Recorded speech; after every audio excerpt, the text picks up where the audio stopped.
Assalamualaikum warahmatullahi wabarakatuh. Eh, Anak-anakku semuanya, pada pertemuan kali ini Ustadz akan membahas tentang masalah khitan yang ada di pelajaran mapel fikih. Ya. Apa itu khitan?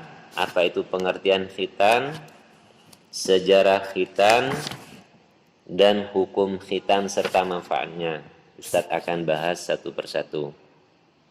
Namun sebelum itu anak-anak, terlebih dahulu Ustadz akan mengajak anak-anak untuk membaca suratul Fatihah ya. Mudah-mudahan apa yang kita pelajari, apa yang kita baca, Allah senantiasa memberi kemudahan dan kelancaran serta daya ingat yang kuat. Yang paling penting adalah mudah-mudahan ilmunya kelak menjadi ilmu yang barokah dan bermanfaat.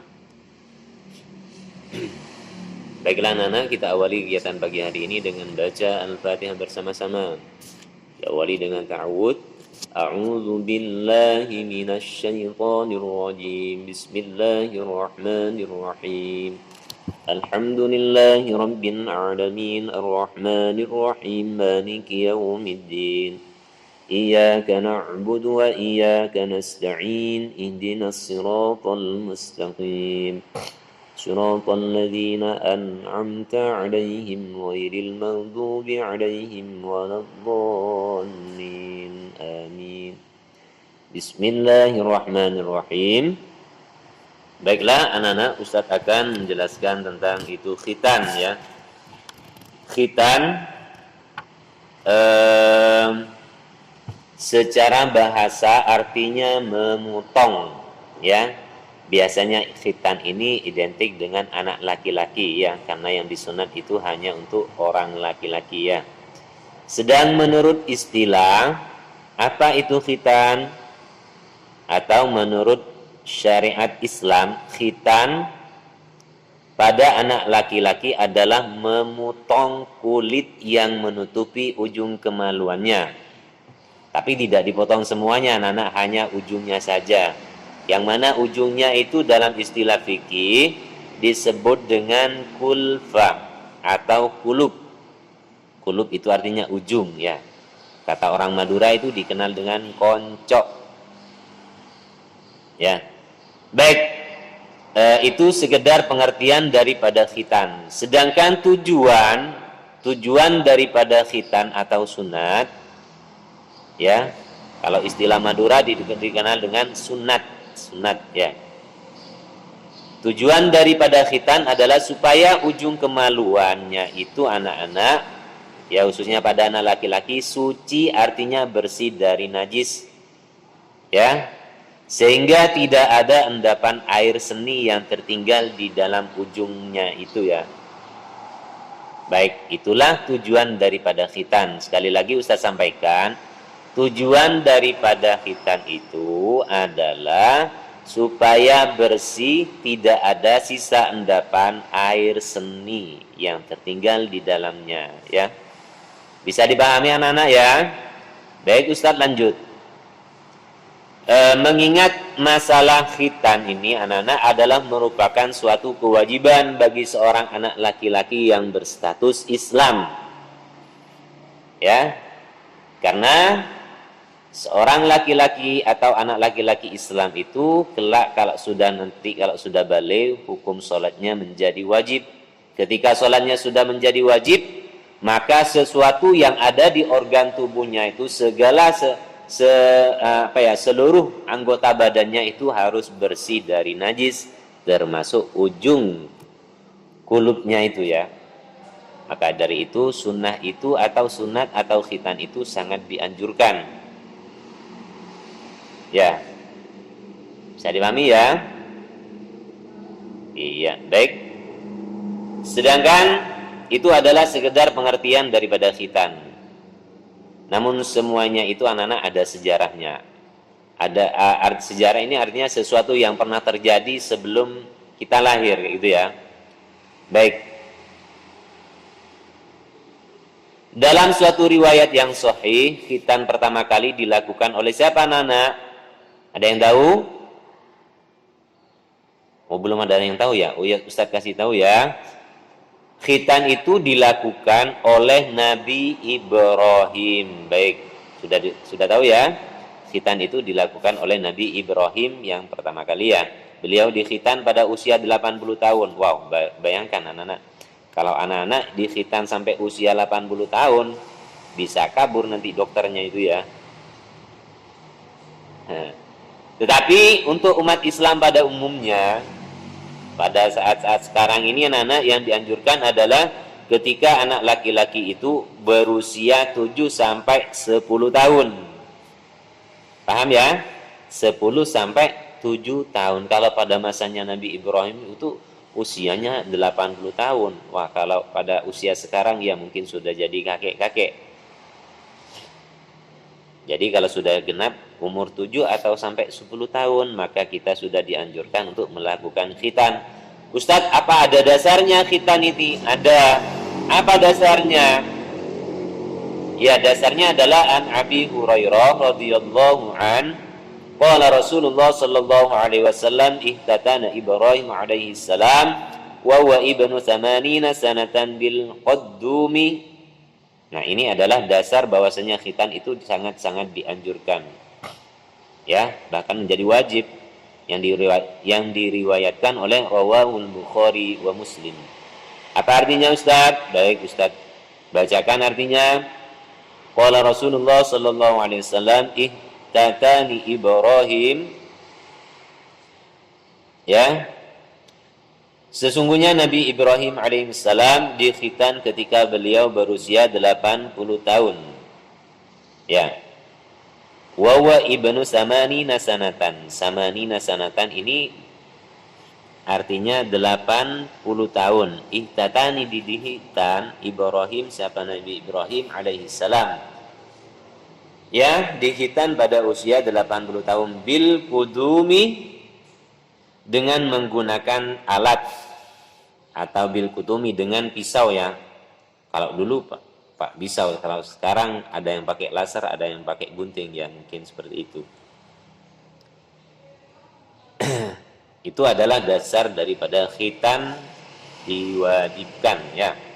Syariat khitan yang telah dilakukan oleh Nabi Ibrahim alaihissalam, kemudian dilanjutkan oleh Nabi Ismail. Ingat-ingat, setelah Nabi Ibrahim dilanjutkan oleh Nabi siapa? Nabi Ismail sampai Nabi Muhammad, kemudian beliau menyarankan kepada umatnya untuk melakukan khitan. Nah, itu adalah sejarah daripada khitan ya.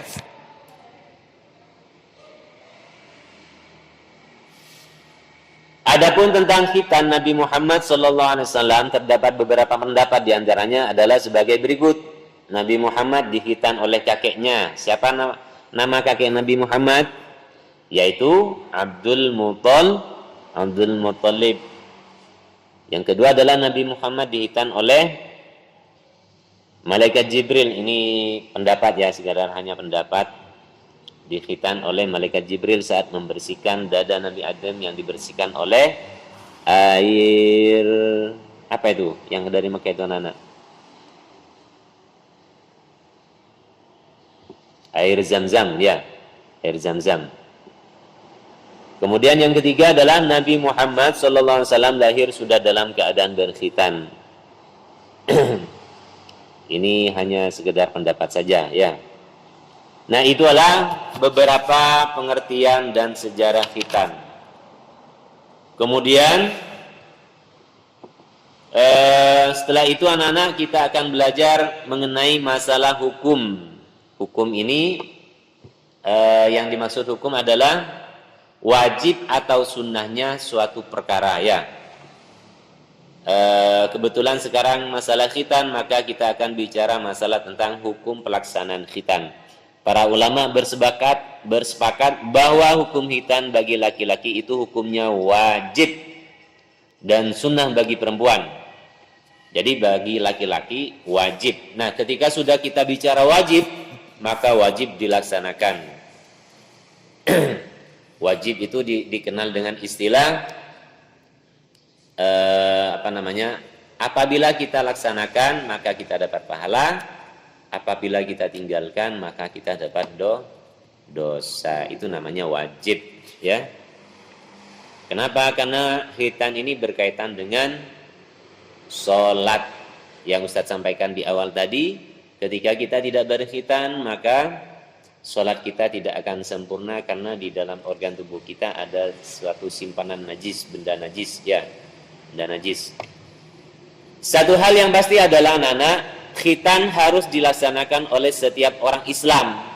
Jadi non-Islam tidak dianjurkan untuk berkhitan, karena orang Islam tidak melaksanakan syariat, ya. Sedangkan orang Islam yang tidak melakukan khitan, berarti orang tersebut tidak mengikuti sunnah Rasul. Karena sabda Rasulullah mengatakan, la tuqbalu salatu rajulin lam yakhdatani. Ini ya, hadis, ya. Hadis yang disampaikan Rasulullah melalui Baihaqi, bahwasanya tidak akan diterima sholatnya orang laki-laki itu ketika masih belum disunat atau belum dikhitan. Ya, baik. Kemudian ada hadis juga berikutnya,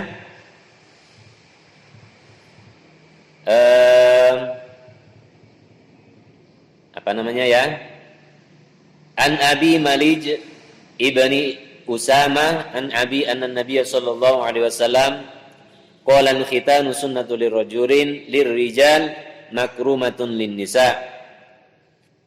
Diriwayatkan oleh Abu Malih bin Usmah dari bapaknya, Rasulullah sallallahu alaihi wasallam pernah bersabda, khitan itu sunnah disyariatkan bagi laki-laki. Khitan itu sunnah disyariatkan bagi laki-laki dan suatu kemuliaan bagi perempuan. Jadi khitan itu anak-anak adalah bagi kaum laki-laki saja, ya. Karena khitan adalah merupakan perilaku yang sangat suci dan baik untuk menjaga kebersihan dan kesucian badan, sehingga seorang laki-laki menjadi sempurna ibadahnya dan pergaulan hidupnya. Nah, itu ya terkait hukum khitan. Mungkin anak-anak, apa yang Ustadz sampaikan dari awal tadi di murojaah kembali atau dipelajari kembali, ya, biar tetap ingat pengertian khitan, sejarah khitan, dan hukum masalah khitan. Mungkin itu saja yang perlu Ustadz sampaikan terkait dengan khitan, ya. Mudah-mudahan sedikit banyak yang disampaikan Ustadz bermanfaat bagi anak-anak, baik itu di dunia maupun di akhirat. Amin. Dan juga mudah-mudahan ilmunya menjadi ilmu yang barokah. Kurang lebihnya, assalamualaikum warahmatullahi wabarakatuh.